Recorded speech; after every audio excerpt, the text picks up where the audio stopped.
Welcome to the China-MENA podcast.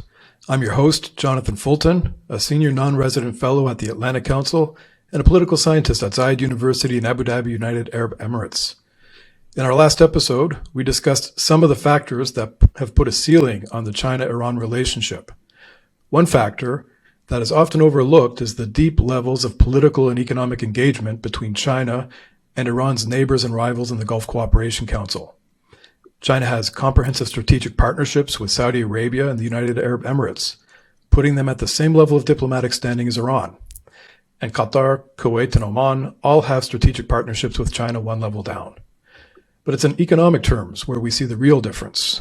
China consistently trades much more with the GCC than with Iran, and Chinese companies have an exponentially deeper footprint on the Arabian Peninsula than anywhere else in the Middle East, North Africa.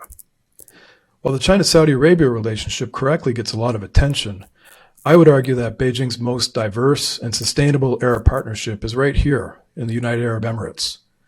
Beyond the frequent high-level official meetings, there's a fascinating social element at work as well. The UAE is home to by far the largest Chinese expatriate population in the region, with thousands of Chinese businesses operating here. In 2020, the first Chinese state-sanctioned international school opened its doors in Dubai, and the Chinese language classes have been built into the national curriculum. So, what is it that is bringing these two distant countries together? To answer that question, I am delighted to introduce our guest, Professor Wang Yuting.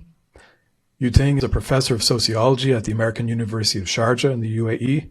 She's lived in the Emirates for over a decade, and in 2020 published a fantastic book, Chinese in Dubai, Money, Pride, and Soul Searching.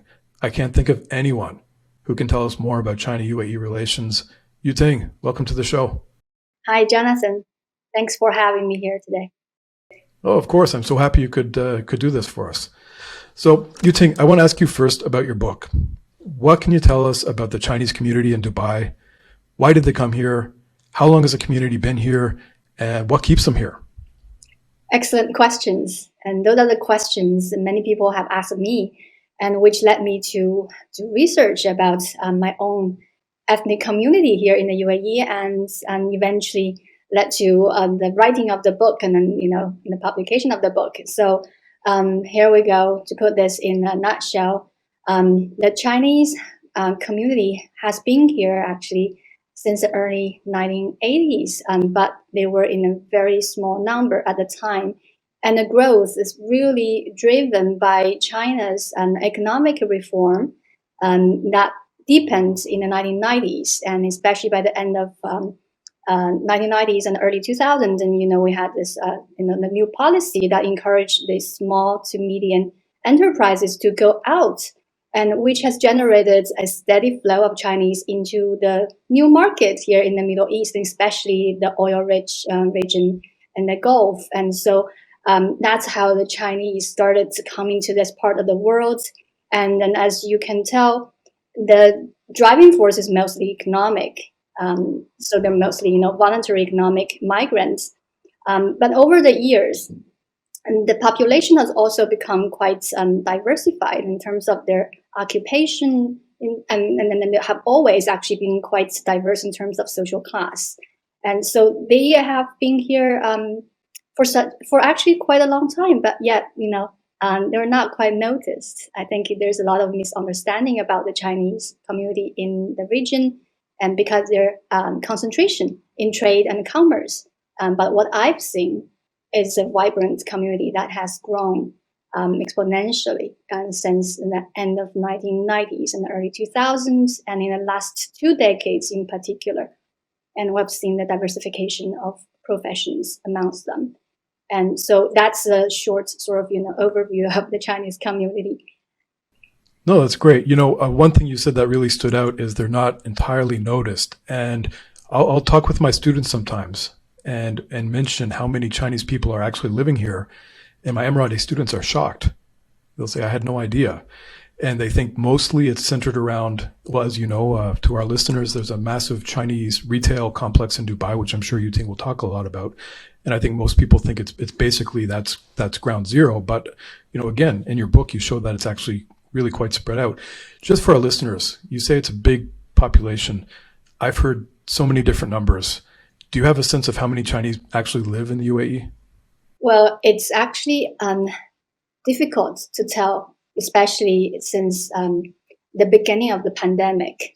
The most up-to-date number that we have was shared actually by Her Excellency, the Consul General Li Lingbing, back in June 2018. And so she put the number at 270,000 in Dubai alone. So in the entire Emirates, and then we're looking at somewhere around 300,000. And this is also one of the reasons why there was such strong interest in building educational institutions here, not really for the expatriate community and from other ethnic groups, but then to cater to the Chinese.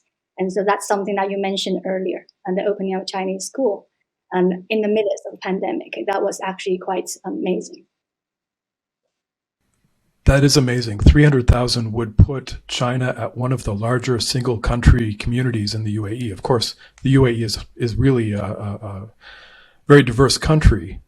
But like you said, it's not always obvious that there's a huge Chinese presence. We know there's a huge Indian presence or Filipino expat era, but to have 300,000 Chinese people living here, kind of flying under the radar, I think is really interesting. And it has a lot of implications. I mean, not just economic, but also political, security. It really does kind of alter the landscape in the region, I think. We don't want to over emphasize, the presence of the 300,000. Actually, they mostly, lie low, and they're very low key. And now that is one way to describe them. I think another way to describe them would be, probably reluctant to engage. I think, this is one of the characteristics of the community. Why do you think that is? I think there has to be discussed actually in various ways. And then first of all, the Chinese expats here in the UAE focus primarily on economic outcomes of their migration. And so they tend to be quite cautious in other aspects of their social life. And that's one thing, there's an emphasis on economic security, financial, right, well-being, instead of on, social, cultural engagement. But then probably most importantly, we have to look at the barriers due to language differences and, the cultural differences. And most Chinese expats living in the region are not Muslims. And they actually found themselves actually quite alienated to a great extent, living in a majority Muslim region. And a lot of these communities live also, apart from, each other, and they like to huddle with their co-ethnic groups. And that made it extremely difficult actually for these newcomers from China and to find this niche and to really engage. And of course, you also have the typical problems that expats face. That is, the kind of traditional lifestyle here in the region, and people don't want to invest too much actually, and while they're here, and so they have very strong tie with China, but not building much here. So I think some of these issues now are facing the second generation. We are looking at actually a growing second generation here, who are either born and raised in the region or have been brought by their parents and at such young age, and then they are actually investing themselves now in the region. I think that's going to have the implications of this presence here, and we're yet to see the outcome. But I think that's going to be another very interesting topic for sociologists, anthropologists who are interested in Chinese expats here in the region. There's so much in there that I'd like to talk about, but we'll come, especially the question of just identity and faith and this as well. It reminds me of a few years ago, I was interviewing different diplomats here in Abu Dhabi. And when I talked to a Japanese diplomat, and I asked how many Japanese citizens are in the UAE, and he knew almost the exact figure, because it was something like 1,260 or something like this. Like he knew which cities they lived in. And about a week later, I was talking to a Chinese diplomat, and I asked him the same question, and he's like, I have no idea. Maybe 200,000, maybe 300,000, maybe more, maybe less. It's so hard to keep track. There's just so many people here. It seemed really overwhelming. One thing I want to ask, I mean, there are huge Chinese diasporas everywhere, right? I mean, and like you say, sometimes it's not always obvious. My wife is from Quebec in Canada, and in Quebec City is a very, very French city with a surprisingly big Chinese community that I just never knew about until I spent some time there. So Chinese communities are all around the world, but are there unique factors that draw Chinese people to the Middle East or to Dubai?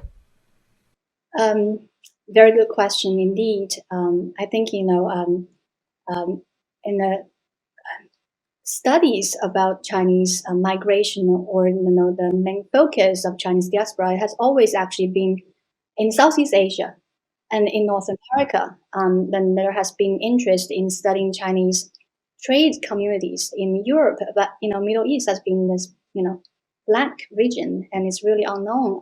Why? Because the Chinese are not really attracted to the region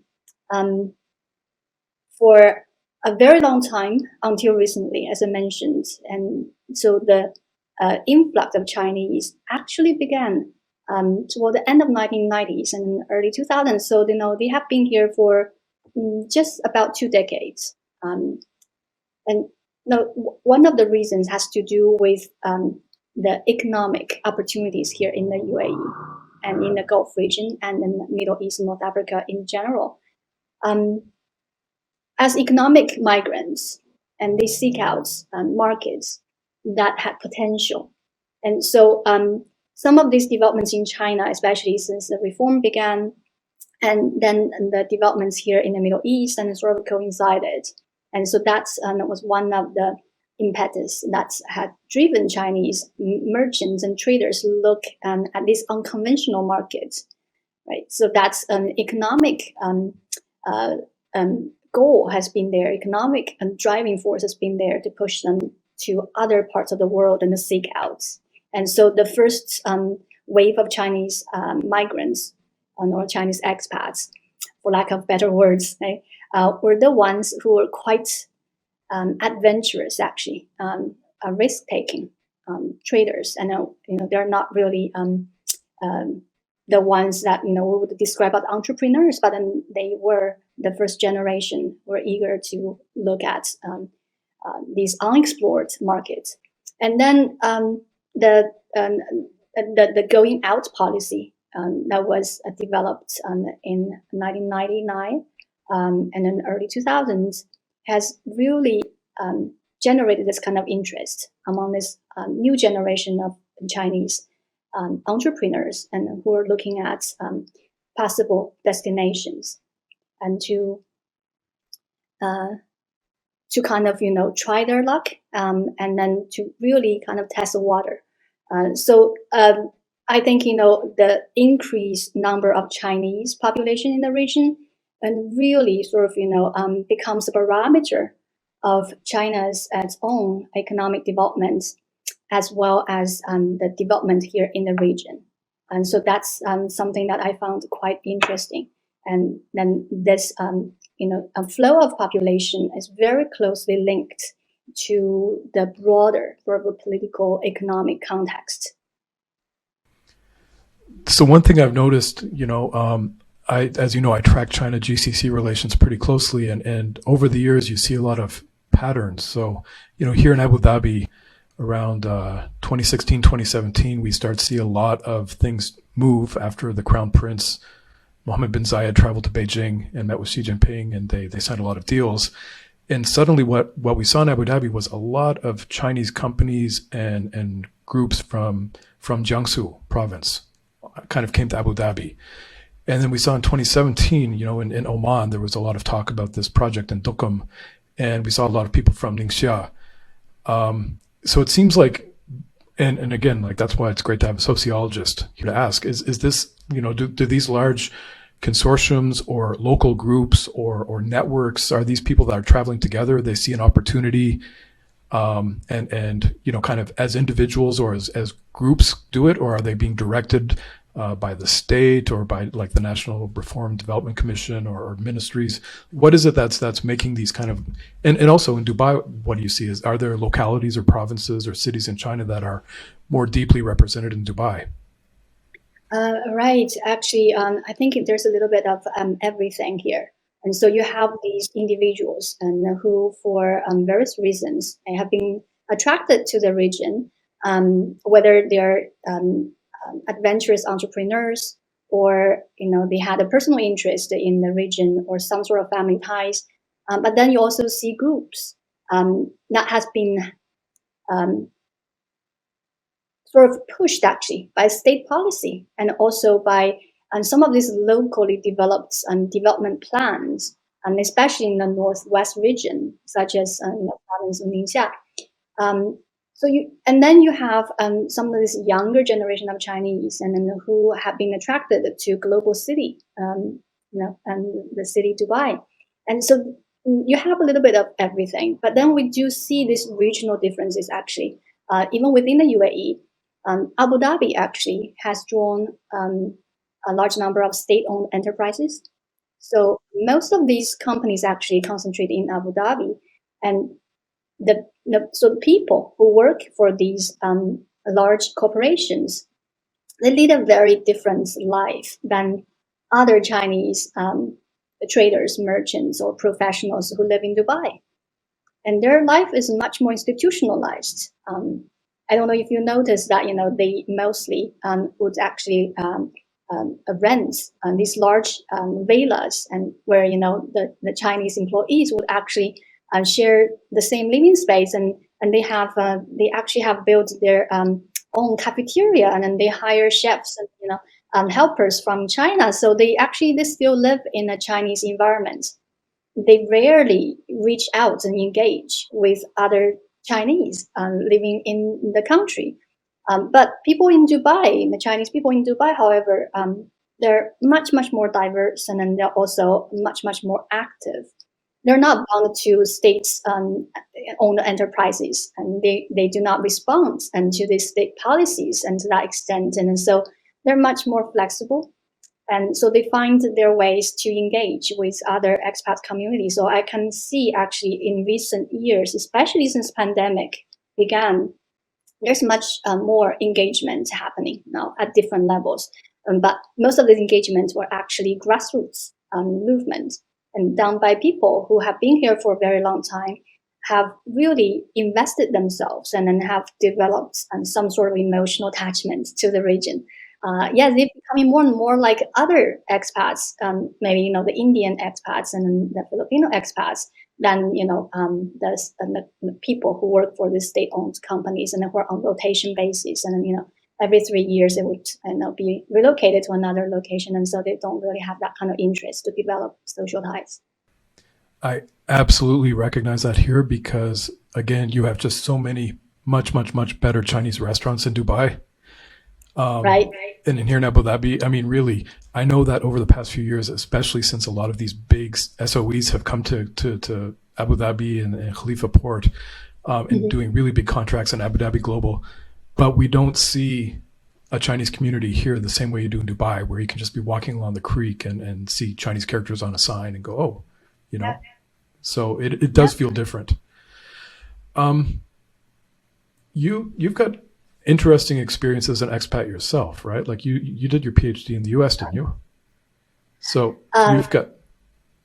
I lived in the US Right. for overall about 9 years. So you've got like a comparative, like as a sociologist, you can study yourself and you can see these differences in your expat experience in the States or here in the Emirates. But just generally, for Chinese expatriates who live in the Gulf or live in the UAE or live in Dubai, are there particular challenges that people talk about? Absolutely. Living abroad may be an invigorating experience, but it's also essentially quite challenging. And so I think the biggest challenge that the Chinese face, and is just like everyone else, and that is the traditional sort of lifestyle here. People don't really find a sense of belonging because the lack of naturalization here. But at the same time, I think they also enjoy this kind of temporality, which makes them very mobile, and that actually place them in a category actually on par with those global traveling executives, and where they privilege the few in this globalization, and so it might be illusion, but yes, they have become more mobile than their counterparts back in China. So, but then it comes with challenges, of course. Family, and it's very difficult to maintain family for these expats who live here. I think one of these biggest issues that the Chinese communities are concerned with right now is education. How do you raise your children here? How, especially, as they spend longer and longer time, and then they're looking at, their second generation growing up here, and they are Chinese, obviously, but then, they have also been exposed to various cultures, and they are accustomed actually to the local conditions. So that is another challenge. But I think, another challenge that hovers above everyone's heads and has to do with the political, economic conditions here in the region. Unlike other migrants in North America, in Southeast Asia, we don't really have indigenous Chinese population here.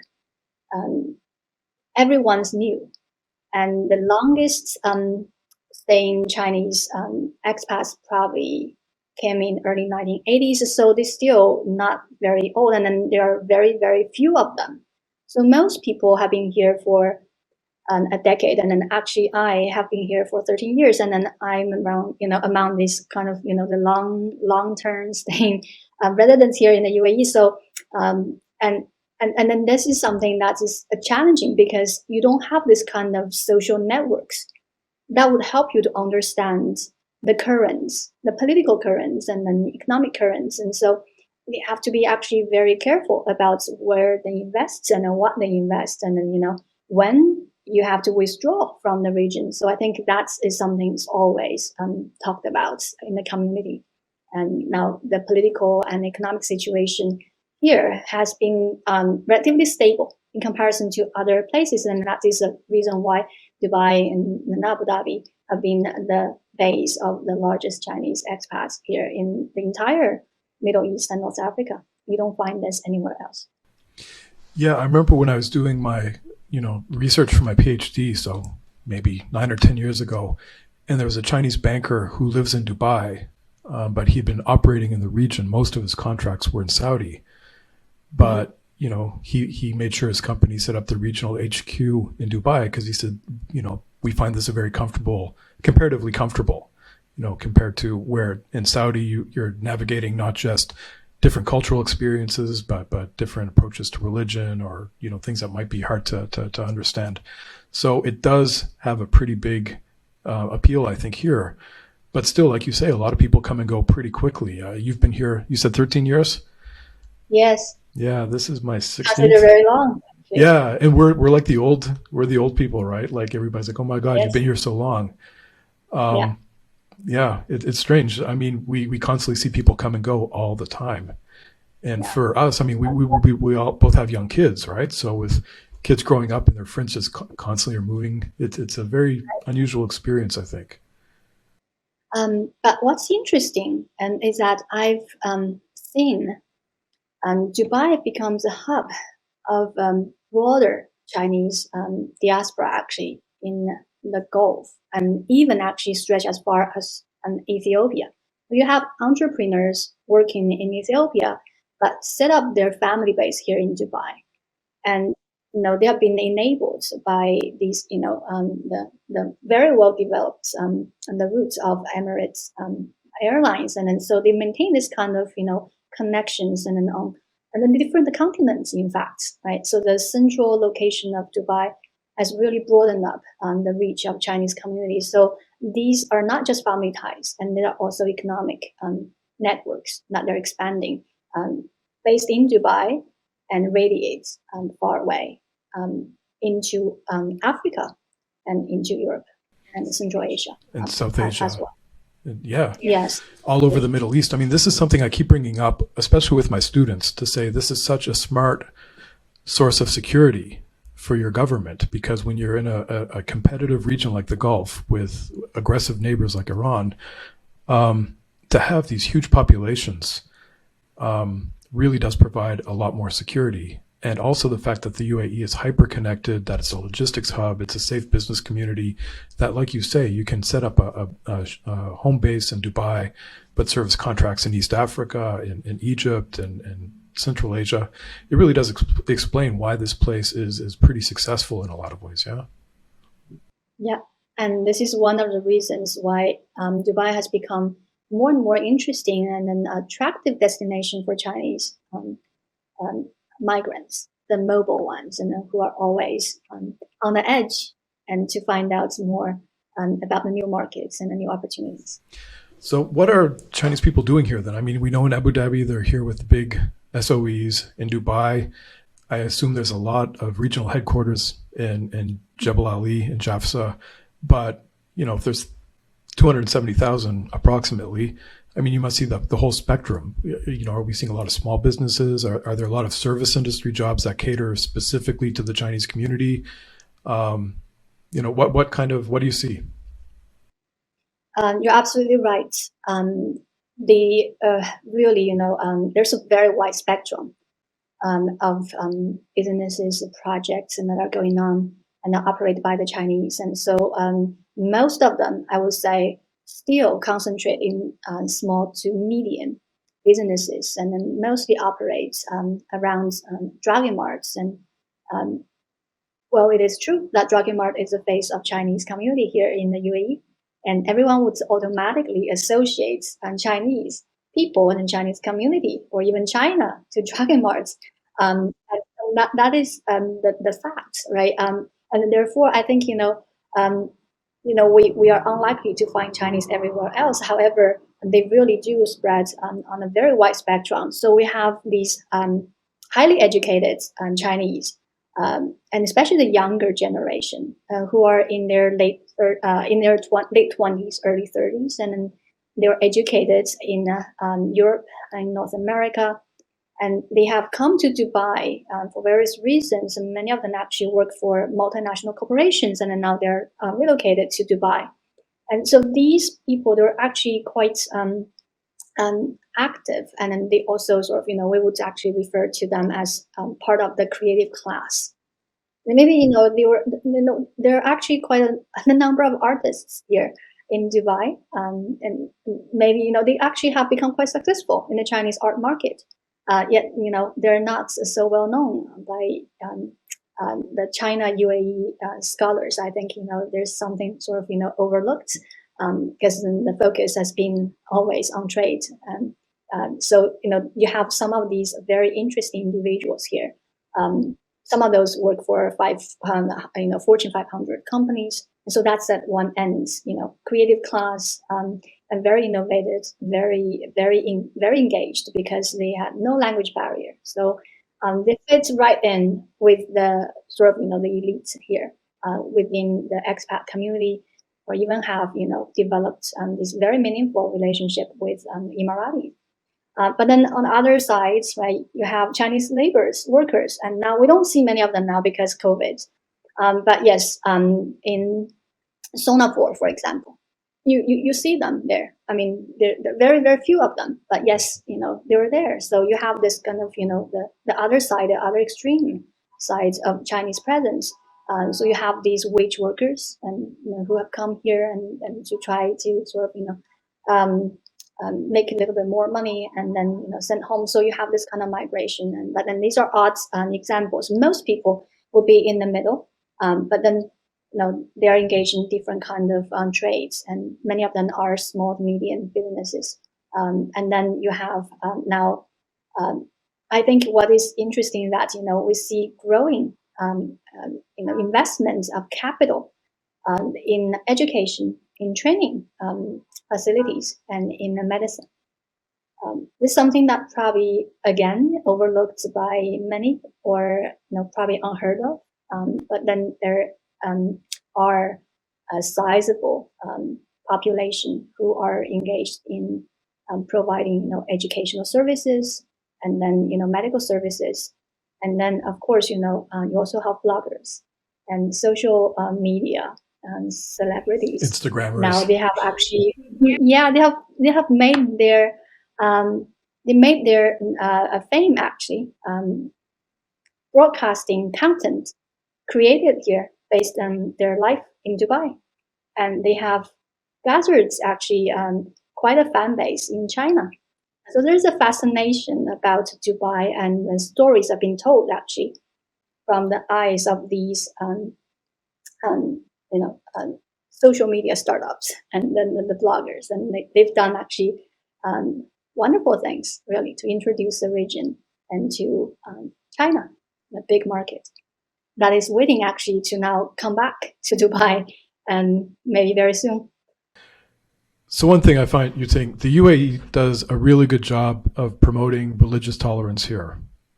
This is something that the government has spent a lot of energy and effort on over the past few years. You'll find churches, synagogues, Hindu temples, the whole spectrum. Does this make living in a Muslim majority country easier for Chinese people? And also, I mean, China has a huge Muslim population, of course. Are there a lot of Chinese Muslims who are living here in the Emirates? Yes, indeed. There are a large number of Chinese Muslims living in the UAE. I think especially in terms of the concentration of Chinese Muslims in Dubai, it's difficult to find another site, in around the world actually, with this kind of large Chinese Muslim community. And so there's something quite special about the presence of China here in the Middle East.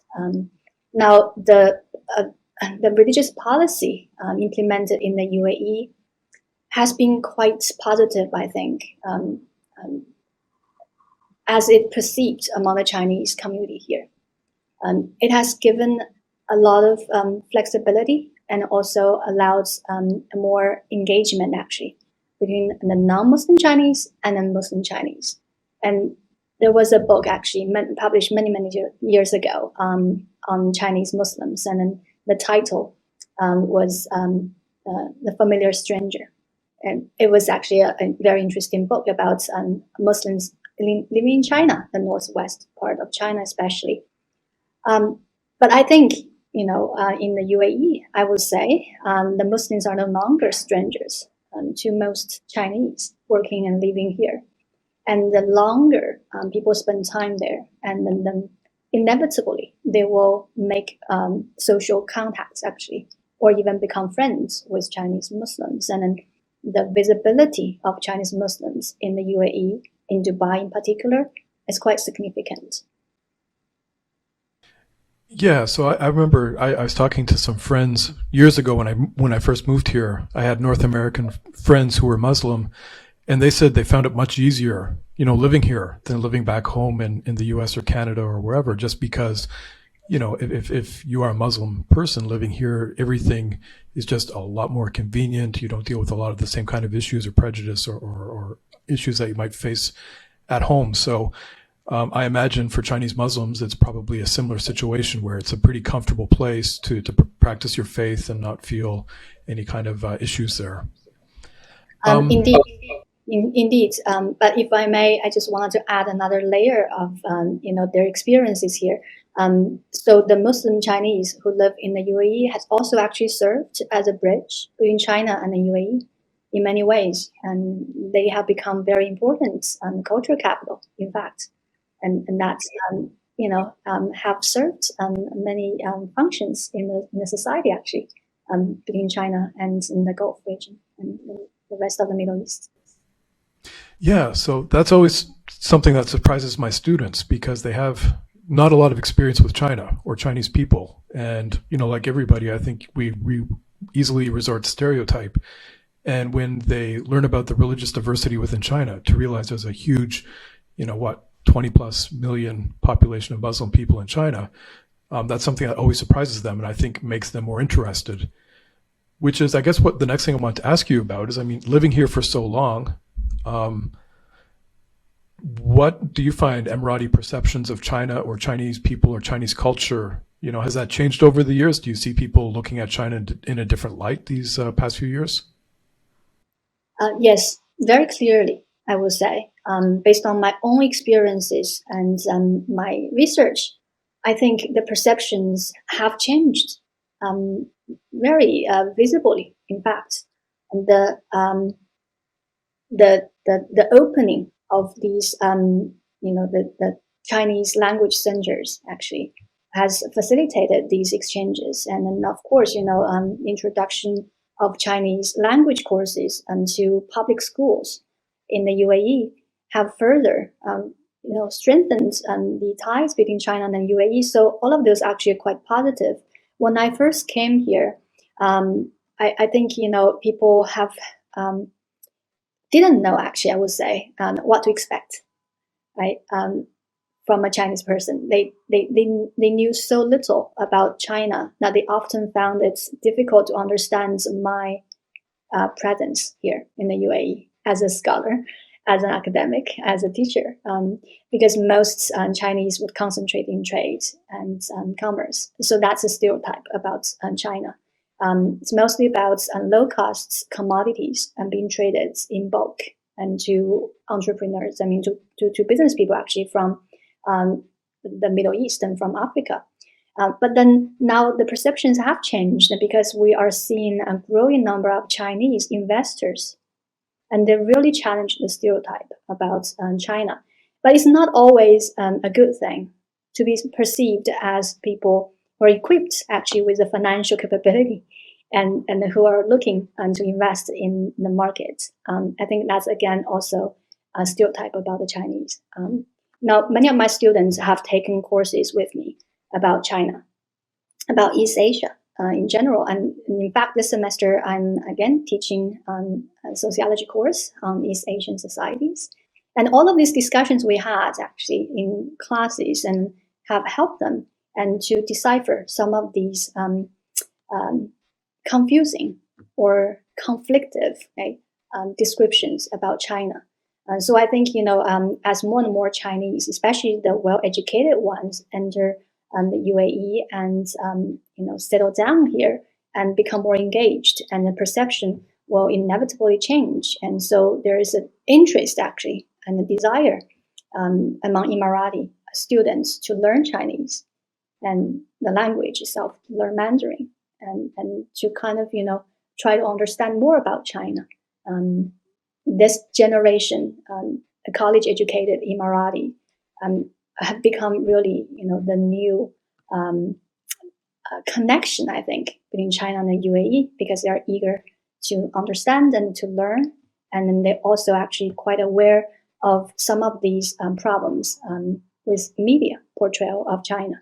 So they wanted to come to their own understanding and conclusions about China, Chinese society in general. I think that's a really interesting point, Yuting, because my students have, again, China still seems like a very far away place culturally, linguistically, historically. My students don't know much about it. What they say in class often are these big statements of how important China is, but they don't really know much about it yet. And I can see this next generation of students who are coming down the pipes are going to be different. It's an interesting time for us to be here. If we come back in 20 years, I think we'll see a very different environment. Or maybe we'll still be here in 20 years. Who knows? We'll see.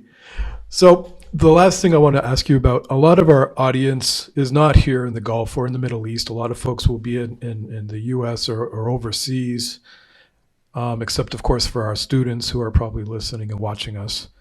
What do you think is important for people to know about China's growing presence here in the UAE and the Gulf? Well, the takeaway point is that we have to keep open-minded, actually, about the sort of, the development of China in the region. And I think, we see a lot of interesting phenomena now. That's actually happening in the last 2 decades, but in a really sort of, speed up recently. Well, after pandemic, I'm sure, the Chinese will actually again, come back and into the region. But I think most importantly would be this growing diversity and this developing institution within the Chinese community, and which is going to lead the Chinese presence here much more enduring than temporary. And so you're going to see this growing diasporic community, very much like, I hope maybe it's too early to say that, but then I think, given my observation in the last decade or so, and then also looking at the developing second generation Chinese expats living in the region, I think they're becoming more and more like other long-term residents in the region. So that is one thing. And I think, another an interesting aspect would be this, sort of the cultural and cultural and social exchanges actually that is being driven by these young people and who are interested in promoting China's cultural industry here. There has been actually some of these events organized by the younger generation of Chinese entrepreneurs, and who very much seek to establish the connection between China and the UAE using the modern language of postmodern art, really. The electronic music, art, and then of course, social media, all of these actually are happening. And I think, the old or the stereotypical image about China, focusing on trade and commerce, and will have to be replaced by sort of a more open-minded understanding of what Chinese are doing here, and then the future of China-UAE relations. I think, even at that level, you'll see some of these grassroots developments will eventually, have an impact on how China is dealing with the UAE. It's definitely becoming much, much more multifaceted and multi-layered. Thank you so much, Yuting. This has really been great. As you know, I'm a political scientist, and I tend to look at the bilateral relationship in terms of geopolitics or economics. You've done a really great job of putting a human face on it for me and for the listeners who've joined us today. Everyone, please check out Yuting's work. We're going to put a link to her book on the landing page for the episode. I always have it this close. It's a fantastic book. Other than the book, is there anything that you'd like to promote, any work you have that's coming out, or any research projects that you think people should hear all about? Oh, yes. I like to share a little bit about my ongoing project with the listeners. And then so maybe, they will contact me and volunteer and to join my research. And right now, actually looking at the flow of medical resources into the region from China. And really actually trying to understand the medical entrepreneurs from China, and who have found a new home here in Dubai's global medical market. So yes, this kind of alternative medicine has become really strong in Dubai. And so while in the past people would travel to other parts of the world to receive treatments as part of the sort of what we know as medical tourism, Dubai is, and then Abu Dhabi as well, as positioning themselves as the next destination for medical tourism. And then the Chinese entrepreneurs are looking at this market, and then they are very interested in exploring this. And then in particular, actually, I was looking at Islamic medicine here, Chinese Islamic medicine, and that's something probably most people have not heard about before. And so if you've ever tried Chinese medicine and you wanted to chat with me about your experiences, and I'd be very, very happy and to talk to you. So yeah, that's an ongoing project. I'm looking at the intersectionality between religion, religious practices, medicine, and of course entrepreneurship. That is fascinating. One of the great things about what we do, whether you're a sociologist or anthropologist or political scientist, there's just so much work to be done. And it's like we can just wake up and throw a dart and say, okay, I'll work on that. There's just so much great stuff. Yuting, thanks so much. This has really been wonderful. To our audience, thank you for joining us. Follow us on social media, subscribe on iTunes, Spotify, Stitcher, or wherever you get your podcasts. We'll see you next show. Thank you very much.